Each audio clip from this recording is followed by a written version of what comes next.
Today is an exciting day because we're going to make some goat's cheese at home. So we have a wonderful neighbor who has goats roaming around freely, who we buy milk from, and we are waiting for our own cow still, but until that day we are going to make it with this wonderful goat's milk.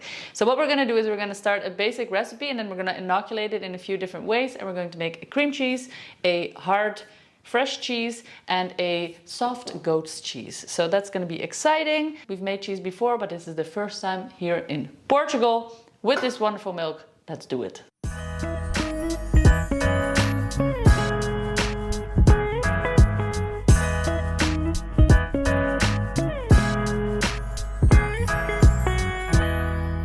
We are going to start off with the same cheese base for all three cheeses.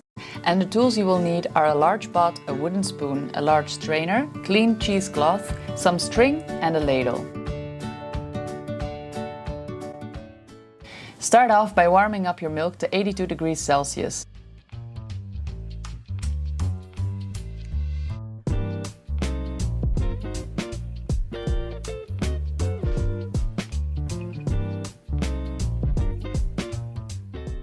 Then turn off the heat. Now stir in 200 milliliters of full-fat yogurt and add 300 milliliters of lemon juice. The curds will start to form instantly. Now bring back the heat for about 5 minutes and stir occasionally and gently.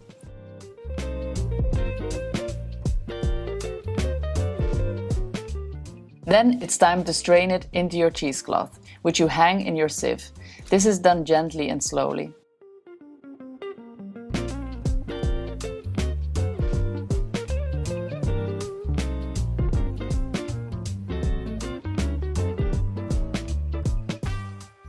After some light pressing, we hang the hot curd to drain above the sink.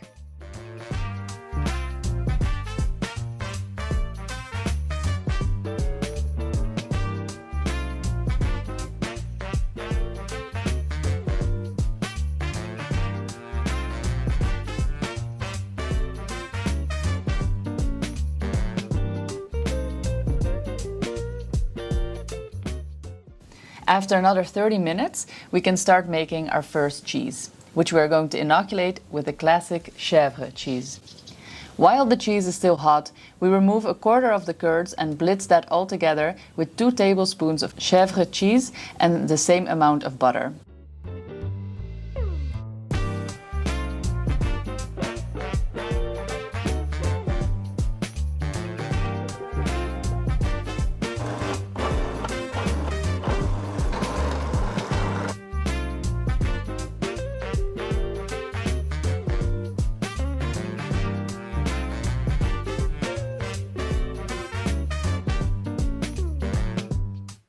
One little sausage went to the fridge.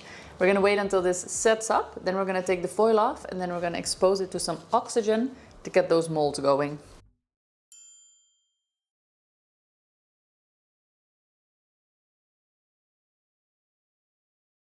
Next up, very exciting, we're going to make another little cheese roll, but this time with some dried fruits. I have some cranberries over here, and we're going to add a little bit of yogurt to give it a nice acidic touch.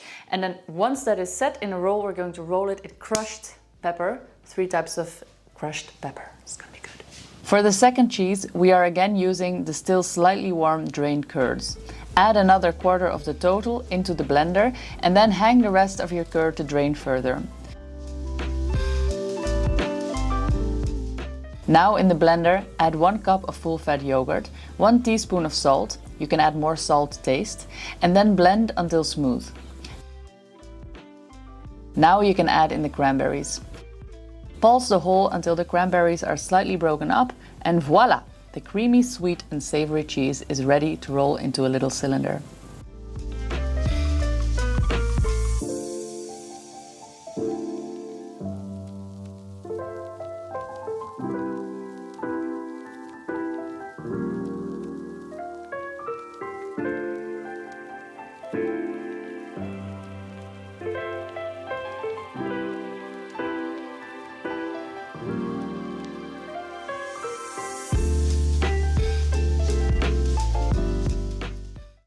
In the fridge it goes. Now it's time to make our final cheese, which is a feta lookalike. It's simply made with nothing more than the remaining half of the hung curd, which is left to dry overnight in a homemade drying setup we came up with. So I have a little recipient for the liquid that is about to still drop out of here. Then I have these things that are just meant as coasters for pans. And then I have this remnant of a fresh cheese that we bought from the store. It comes with this, so that's very convenient. And what I'm going to do now is I'm going to use a little sushi mat. We're getting real creative over here. I'm going to use that as a bottom. Then I'm going to put the cheese on top of this in its mold. I've pressed this down already quite a lot, but I'm going to press it a little more. And then we are going to place this heavy vijzel on top. Now this is going to stay like this for about 6 hours, and then we're going to have a nice thick compressed piece of feta that's going to go back in the salty way.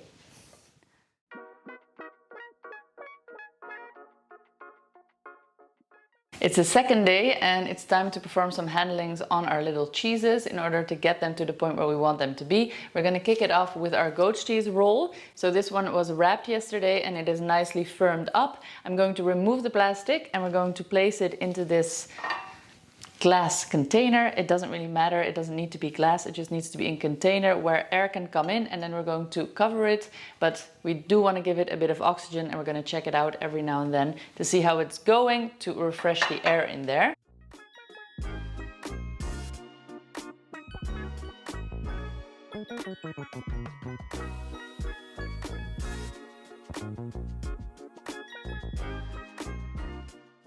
And then I'm going to cover it with this beautiful gift that I got from Barbara. Thank you, Barbara. This is a beeswax cover cloth. I don't know what you would call this.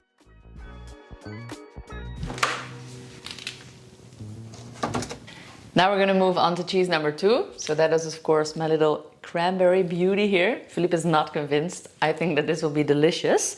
So this one is a lot more soft. That's because I added the yogurt, so it's much more pliable and not so firm. What we're going to do with it now is, before I open it up, I'm going to pound the 3 colored peppercorns that we have. And then I'm going to lay that down. I'm going to roll the cheese in there and then I'm going to wrap it, and then it's basically ready to eat. About a tablespoon's worth, not too much.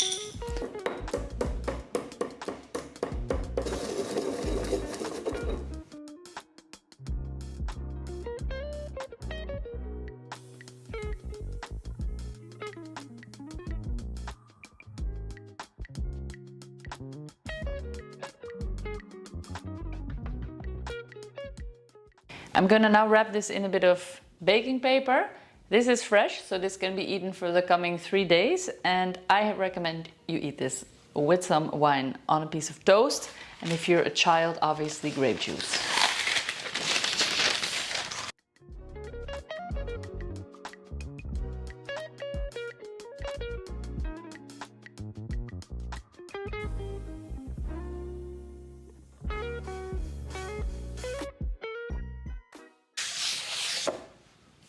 Quickly. Now it's the time to move on to our feta cheese. So this is some of the whey that we have from yesterday. I put that in the fridge so that it wouldn't spoil, and I added 2% of salt. So this is 1 liter of liquid, that means 20 grams of salt. I added that in, stirred it around, so this is a salty whey. It should be nice and tangy. And then here we have our little cheese princess. We're going to remove it from its wrapper, the little weird construction that I made here.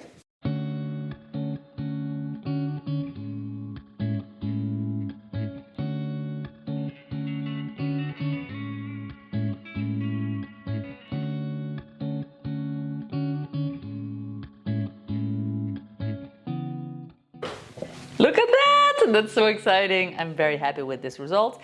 We're gonna cut this now in about 1.5 centimeters width, and then again, so that we end up with quite a lot of cubes. I'm gonna place these in here, and then I'm gonna cover it with a brine. I will be using this in salads and things and on bread.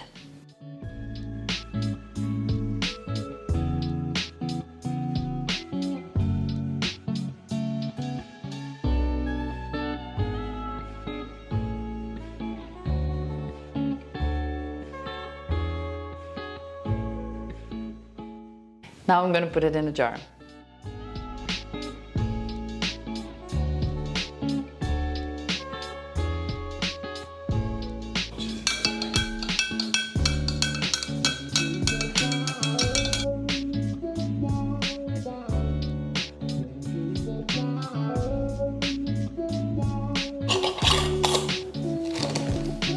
Into the fridge.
It's 5 o'clock.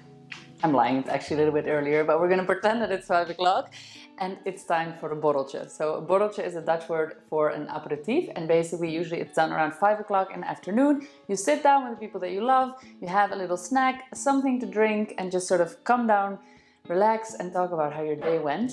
Today we're going to do that under the pleasure of a plate of homemade cheeses. So I'm very excited. Let's get them out of the fridge. I'm going to show you the result and then we're going to have a little taste test. All right, so I'm going to make 3 little separate sort of presentations of this. First off, we're going to start with our little crumbly feta-like cheese. I'm not going to call it feta because it isn't actually pure feta, like it isn't made the exact traditional way, but this is a great homemade cheese that you could make that is basically sour and salty and perfect for on a tomato salad. So that's what we're gonna do. We're gonna make a nice little tomato salad, and that's great now because we're in the midst of tomato season. We've got all these beautiful different varieties and we're just gonna make the whole thing pop and see if this cheese does it any justice. I'm assuming yes.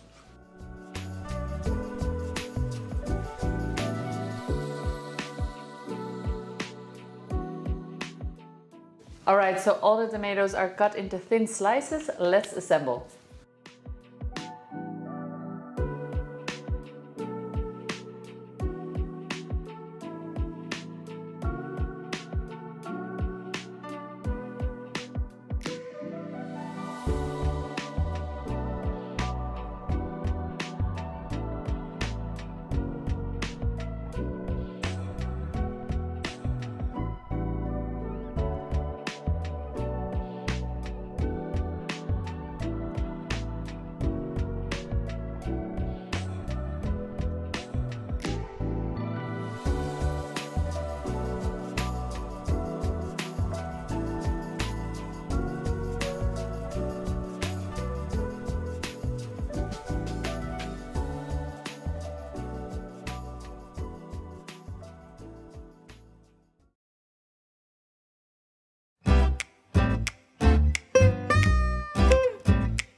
was a wonderful borreltje. Now is the time to grate these cheeses. So we had a little debate going on and everybody had a different opinion about it.